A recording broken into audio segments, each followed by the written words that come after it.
I think the need for leadership and workforce development is changing. I'm not exactly sure what that actual need is, but I know the dynamics of leadership are really changing. They're all over the place. Before there was this really executive leadership and the edge of management, your supervisors, and that's really changing as we reach out and look at the different ways of marketing our businesses, whether it's through customer service or some of the social networking. We're really looking at champions more so than just leaders. We're looking at people who are going to promote our business and be the champions of our morals or our values or our missions. So I like to preach from a leadership perspective that everyone's really a leader if they choose to. I mean, there are definitely people out there that don't choose that path. From a workforce development, it's really about those skills, those soft skills. How do we teach people to be kind? How do we teach people to make decisions based off of their instincts, off of the right thing to do? It's really some of those skills that I think will really lead, or I guess it's putting the heart in the business. It's putting the heart back into the business, and if you have the leaders that have the teams that can do that, those are the businesses that are going to succeed. I think when we look at boards specifically, there's a lot of what's always been done that goes on. We always, read the minutes, approve the minutes. It's always sort of the, in with the new, out with the old, but it's still those same values. If we could teach boardsmanship to be a place where you were creative and where it was a safe place to think out loud, knowing that just by saying your thoughts, you're not necessarily making a decision, and it might not even necessarily be your opinion. All too often people are afraid to speak because we're around this table and there's this sort of level of formality there, and change doesn't really occur. A really good example, we're working right now in Tehama County with the Job Training Center, which is the workforce development in the casino, and actually the McConnell Foundation, and a couple of other private businesses all come together, and we're really being the champions of higher expectations through higher education.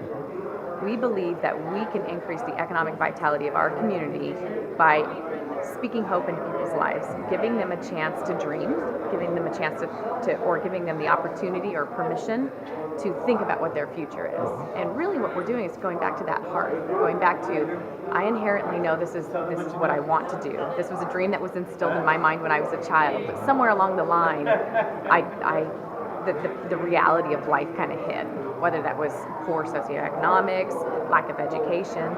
So what's really unique about this movement is we're trying to get all of these different people together to really champion this higher expectations. But that all started with a group of people getting together and having a cup of coffee and saying, what if? What can we do? Oh, well, I know this person and I know this person. Let's get this person together. And hey, let's have a summit. Let's get a bunch of people in the room together and some stakeholders and really figure out how we can make this a reality. And it just takes people, I think, being confident, taking the risk. And those are the sorts of skills that I think need to be developed. So did I come full circle on that question? It's beautiful. That's the challenging part for sure. But when you go to that from that vision, you have to have it's back to that network, those people that are going to make that commitment. And I don't think the commitment can be overwhelming. It has to be just that one thing that one person can do. A lot of little change will affect great change. And so for me, when I look back to that example of higher education, it's about identifying the entire community. It can't be education. It is not education's sole responsibility to educate our kids or our youth. It's our community's responsibility. It's our businesses. It's our government. It's our service clubs, our grandparents, our parents, our brothers, our sisters, all of those different people.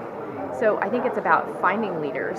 So finding a leader for the service clubs and saying, you know what, I'm going to take on this role and I'm going to have my Kiwanis Club or my Rotary Club. We're going to mentor some college students, or we're going to do this one thing. And if you can get the entire community to just do one thing and commit to that, and somehow having that built-in accountability, whether for us, we're going to have them sign a compact. We're going to basically say, as a community, this is our compact, and this is the one thing I'm going to commit to doing. And we look at that. Our goal is to have 1,000 signatures, which means 1,000 commitments in the first 6 months. And we're coming up on our 6 months in December, and we'll get there. We'll probably exceed that 1,000.